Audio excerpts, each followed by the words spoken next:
Hey everyone, and welcome to the channel. Today we're diving into the life and death of Archduke Franz Ferdinand, a story filled with love, politics, and a shocking assassination that plunged the world into war. But was Franz Ferdinand's death just a random act of nationalism, or was there something more sinister at play?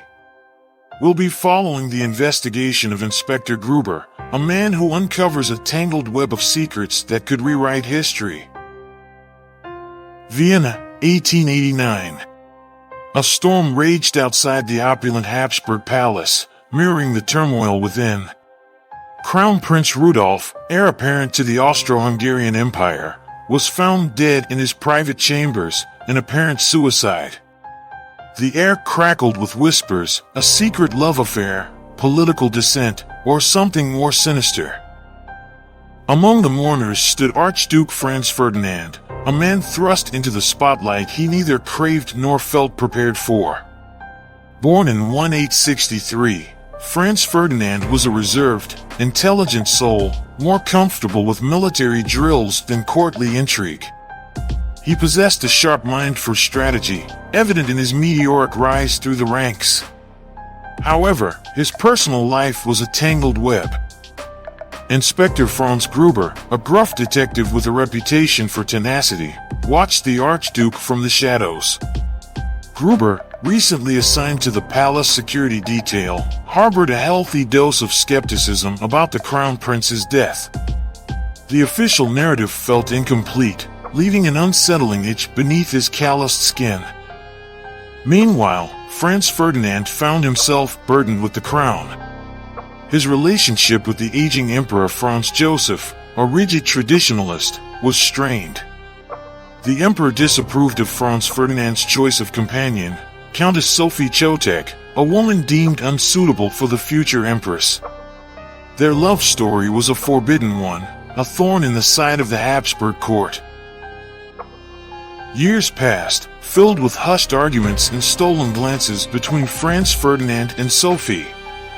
Franz Ferdinand's political views also caused friction. He envisioned a reformed Austro-Hungary, a union where the simmering ethnic tensions could be quelled. His ideas were deemed radical by the conservative court, fearing the loss of control over the empire's diverse nationalities. Gruber, meanwhile, continued to delve into the shadows of Rudolf's death. He discovered a hidden note hinting at blackmail and a conspiracy reaching far beyond the palace walls. His investigation stalled, however, met by a wall of silence from the imperial elite. In 1900, love triumphed over tradition. Franz Ferdinand, defying the emperor, married Sophie.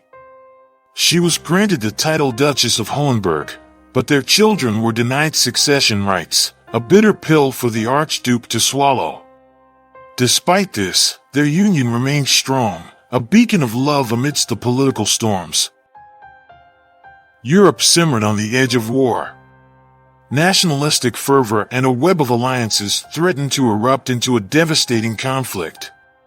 Franz Ferdinand, now firmly in line for the throne, remained a controversial figure. His political views were seen as a threat to the established order by neighboring powers, particularly the Pan-Slavic movement gaining momentum in Serbia. Franz Ferdinand embarked on a goodwill tour of Bosnia and Herzegovina, a region recently annexed by Austria-Hungary and seething with resentment. Inspector Gruber, his suspicions heightened by the volatile atmosphere, insisted on a stronger security detail. His pleas were met with a dismissive wave of the hand from the overconfident Archduke's personal guard. On June 28, the day of the Archduke's visit to Sarajevo, the city pulsed with a tense anticipation. Gruber watched with a hawk eye as the Archduke's open car, a last-minute change to the itinerary, navigated the throngs of people lining the streets. The first attempt on the Archduke's life was a clumsy one. A young man, Gavrilo Princip, lobbed a grenade that harmlessly exploded behind the car. Miraculously, the motorcade continued its journey, oblivious to the danger narrowly dodged. Gruber's heart hammered in his chest. The security breach was a glaring lapse, and he felt a cold dread pool in his gut. He urged the driver to pick up the pace, but the prearranged route left him exposed.